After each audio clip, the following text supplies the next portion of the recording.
જાગ્યા ત્યાંથી સવાર જાગ્યા ત્યાંથી સવાર જાગ્યા ત્યાંથી સવાર જાગ્યા ત્યાંથી સવાર જાગ્યા ત્યાંથી સવાર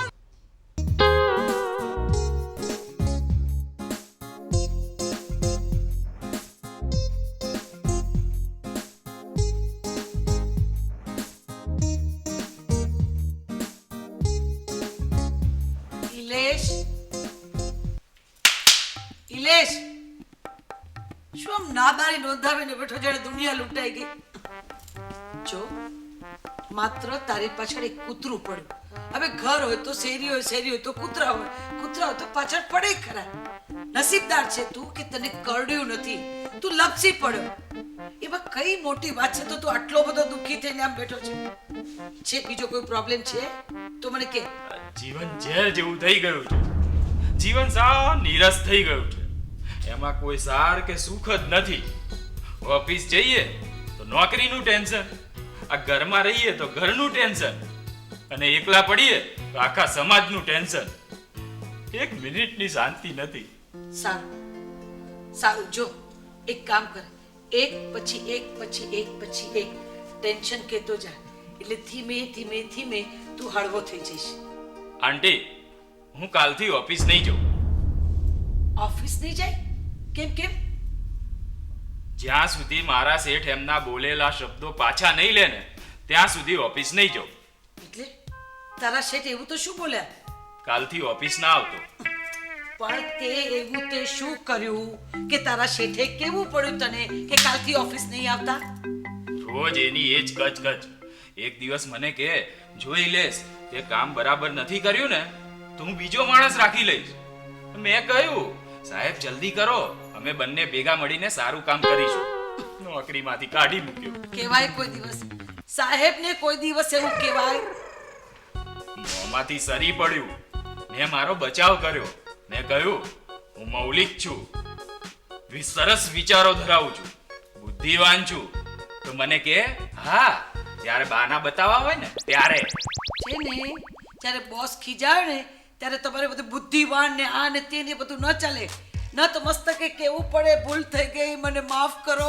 મને એક ચાન્સ આપો મેં કરી રિક્વેસ્ટ મેં કહ્યું મને એક ચાન્સ આપો તો મને કે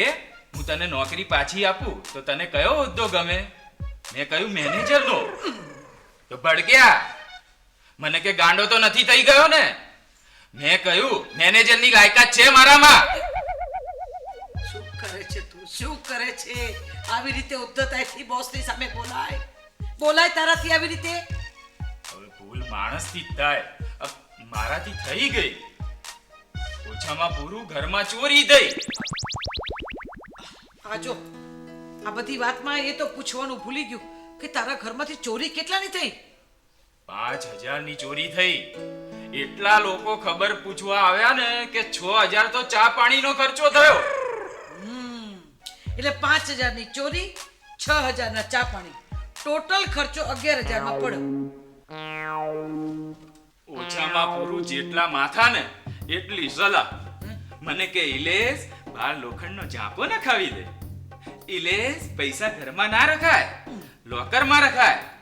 મને કે ઇલેશ સોસાયટીનો ચોકીદાર બદલી નાખ મને તો એક મિનિટની શાંતિ નથી જો ઇલેશ સંસાર છે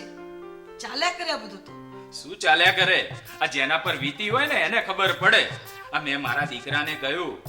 મારી નોકરી નથી જરા કરકસર કરજે આ સીડીના 2 પગથિયા એક સાથે ચડજે હે સીડીના 2 પગથિયા ને કરકસર ને શું લેવા દેવા પગરખા ઓછા ઘસાય ને મૂર્ખો બીજા દિવસે 4 પગથિયા એક સાથે ઉતર્યો કેમ મૂર્ખો કહો છો સારું ને વધુ ઓછા પગરખા ઘસાય હા પણ પેન્ટ ફાડીને આવ્યો મારી સાથે બધું જ ઉલટું થાય છે કઈ સીધું થતું જ નથી જો ભાઈ આ આપણું વિચારવાનું છે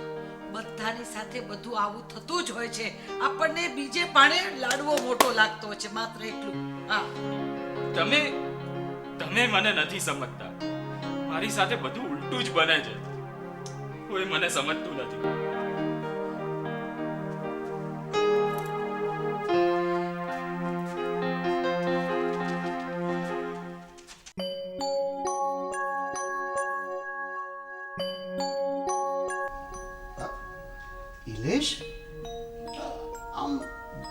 બારોબાર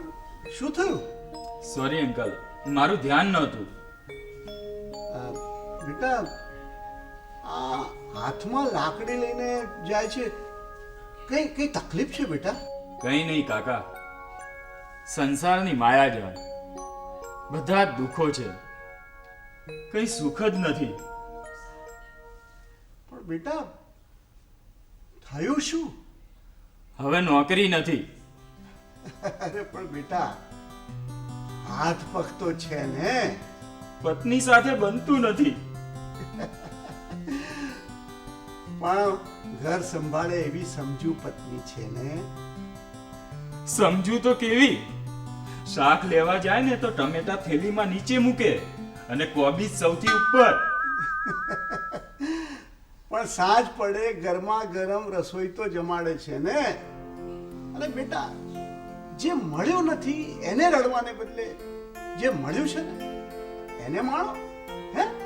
અને બેટા સુખ દુઃખ હાસ્ય રુદન એ બધાનો સરવાળો એટલે જિંદગી. એટલે બેટા ફરિયાદ છોડો અને આ જે મામૂલું જીવન મળ્યું છે ને એને મસ્ત રીતે માણો. હા. અને બેટા નોકરી ગઈ છે ને, ભલે ગઈ, તેલ લેવા ગઈ, નોકરી બીજી મળશે. પણ બેટા જિંદગીમાં ક્યારે આળસ નહીં કરવાની. અંકલ, તમે મને સમજતા નથી. મને કોઈ સમજતું નથી. મારું જીવન શૂન્ય બની ગયું છે. જાગ્યા ત્યાંથી સવાર